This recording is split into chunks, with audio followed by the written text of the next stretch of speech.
Olá, meus amigos. Hoje eu vou responder a pergunta que eu recebi no Quora, o aplicativo de perguntas e respostas, do meu seguidor Nelson Rossoda. Ele pergunta assim: mulher narcisista consegue ter amigos ou amigas confidente e duradoura? Eu acredito que ele quis dizer se consegue ter amizade, né? Independente de ser homem ou mulher, quando a pessoa possui o transtorno de personalidade narcisista, essa pessoa terá ali um padrão de comportamentos, terá uma personalidade muito parecida, alguns padrões muito parecidos. E aí, já respondendo a pergunta do Nelson, para não dizer que vai ser impossível, ou melhor, vou dizer que não, para não dizer que vai ser praticamente impossível que essa amizade se mantenha. É muito difícil para a pessoa narcisista, e aí eu falo isso também com base na minha recente formação na área do neurodesenvolvimento. O narcisista, como nós sabemos, ele não tem uma característica, uma habilidade humana muito bem desenvolvida, e essa habilidade chama-se constância do objeto. Portanto, a gente diz que o narcisista ele tem a chamada inconstância do objeto. E basicamente, o que vem a ser essa constância do objeto? Eu vou falar de forma assim bastante simples, resumida e didática para você entender. É um conceito muito complexo, de nenhuma maneira eu estou tentando vulgarizar o conhecimento científico, mas apenas transmitindo aqui de uma forma didática que é para você entender.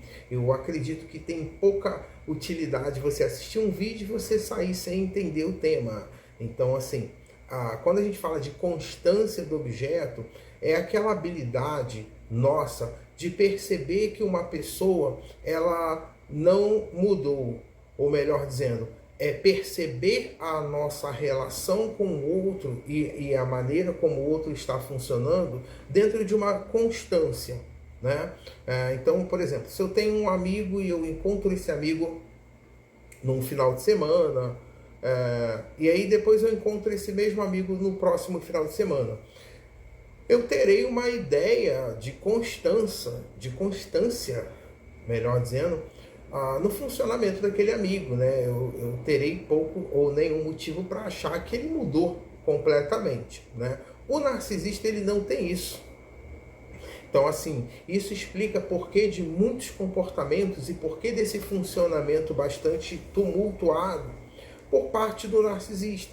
Porque, na verdade, ele não tem essa constância do objeto. Então, é como se ele vivesse num nível de insegurança altíssimo. O narcisista não tem essa noção de constância. Na cabeça dele é como se você estivesse mudando o tempo todo. É como se você fosse uma metamorfose ambulante. E por isso ele fica com essa insegurança, por isso ele fica com tanta necessidade também de confirmar essa admiração. Por isso que ele faz muitas coisas para criar essa dinâmica desigual nos relacionamentos. Porque ele não tem essa questão da constância do objeto, tá? Para ficar melhor explicado, basta a gente recorrer aí à própria questão do neurodesenvolvimento, né? Quando a gente está ali por volta entre os 18 a 24 meses, mais ou menos, a gente vai ter uma questão de... o bebê ele tem uma questão de ansiedade de separação da mãe. Ou seja, quando a mãe se afasta daquele bebê, ele experimenta uma ansiedade porque ele ainda não construiu essa habilidade de constância. Ou seja, ele não sabe, ele não tem como saber se aquela mãe, saber que ela foi e que ela volta. Ter a segurança de que ela saiu de perto e que ela vai voltar. Ele ainda não tem isso, né? Tanto que um dos principais teóricos do narcisismo, chamado Heinz Kohut, ele postula essa ideia. Ele coloca o bebê como um exemplo perfeito do que seria o narcisismo.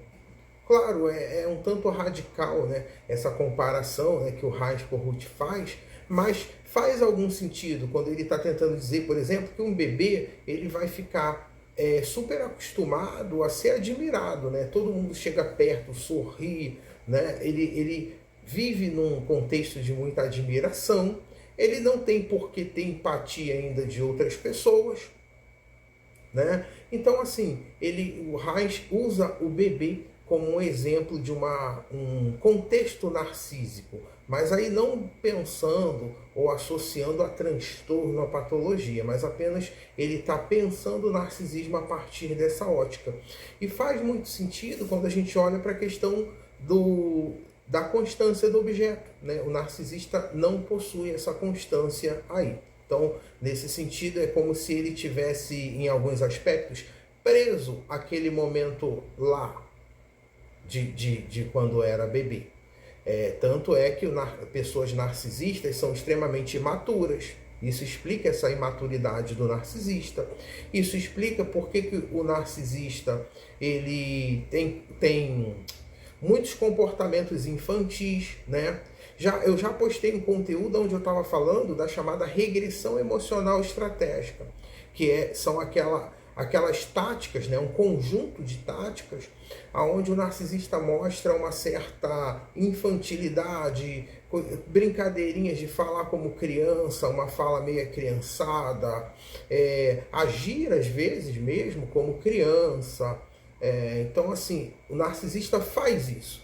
E isso é estratégico também, tá? Não pense que isso aí é claro que existe, ao mesmo tempo, tá? Que existe uma disfunção psicológica no narcisista, existe também um uso que ele faz disso daí. Ele vai percebendo o tipo de resposta que ele obtém da vítima com esse tipo de manobra, e aí ele vai criando esse padrão, ele vai se condicionando a funcionar dessa forma, né? Boa parte da explicação psicológica do nosso funcionamento gira em torno dessa ideia, né? Se você faz se você expõe um comportamento qualquer e você tem uma resposta positiva do meio, faz sentido que você queira repetir esse comportamento.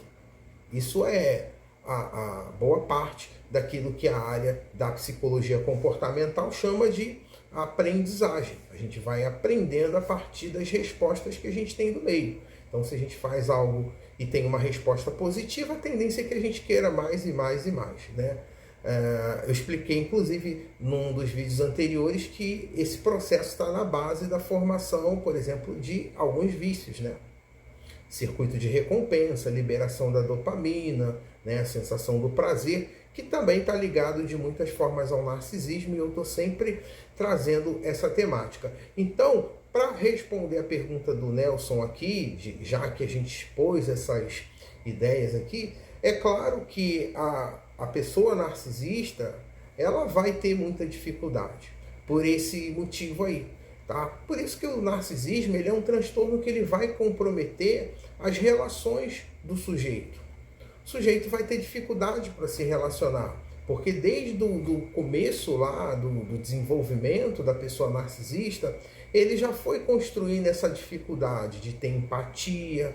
Então, basicamente, é muito improvável que isso aconteça, tá bom? Então, basicamente era isso para ser trazido no vídeo de hoje. E se inscreve aí no canal e vamos seguindo juntos, vencendo o narcisismo.